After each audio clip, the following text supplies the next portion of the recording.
इन दिनों पूरी दुनिया में इजराइल और हमास की जंग की खूब चर्चा है। 7 अक्टूबर से चल रही इस जंग में अब तक हजारों की संख्या में फिलिस्तीनी और इजरायली नागरिक मारे गए।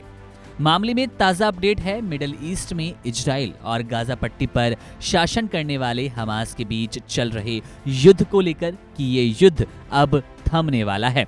इजराइल और हमास के बीच अक्टूबर से ही ये जंग चल रही है। 7 अक्टूबर का वो दिन था जब इस जंग की शुरुआत हुई।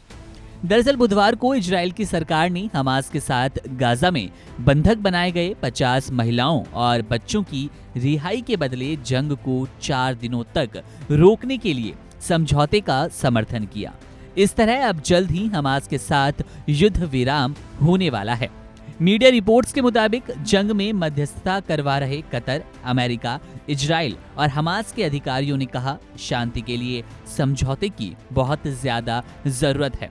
इजराइल सरकार के आंकड़ों के मुताबिक 7 अक्टूबर को किए गए हमले के बाद हमास के लड़ाकों ने लोगों को बंधक बनाया और उन्हें गाजा पट्टी में लेकर गए।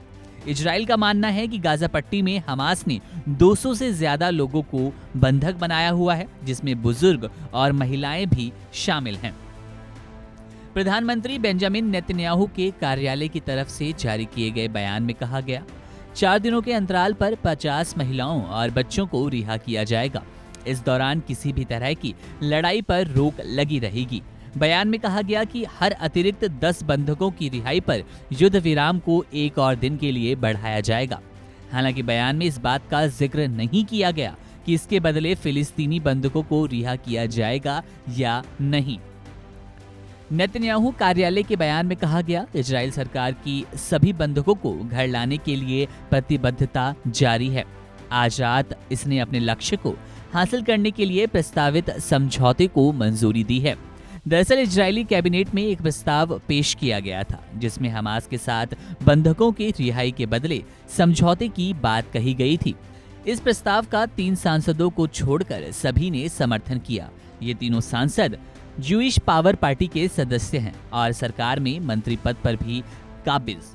टाइम्स ऑफ इजराइल की रिपोर्ट के मुताबिक हमास के साथ होने वाले समझौते को लेकर सभी जानकारी मीडिया के सामने नहीं रखी गई है, मगर इजराइल सरकार के एक अधिकारी ने बताया कि इस समझौते के तहत 50 इजरायली नागरिकों को रिहा किया जाएगा, जो कि गाजा में कैद हैं। इनमें ज्यादातर बच्चे और महिलाएं हैं। हर दिन 12 से 13 लोगों को रिहा किया जा सकता है। गाजा में लगातार हो रही बमबारी के बीच ये पहला मौका है जब इजराइल जंग को रोकने के लिए तैयार हुआ।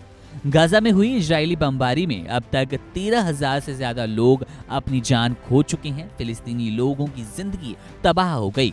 30 लाख की आबादी में 2/3 से अधिक लोग बमबारी की वजह से बेघर हैं।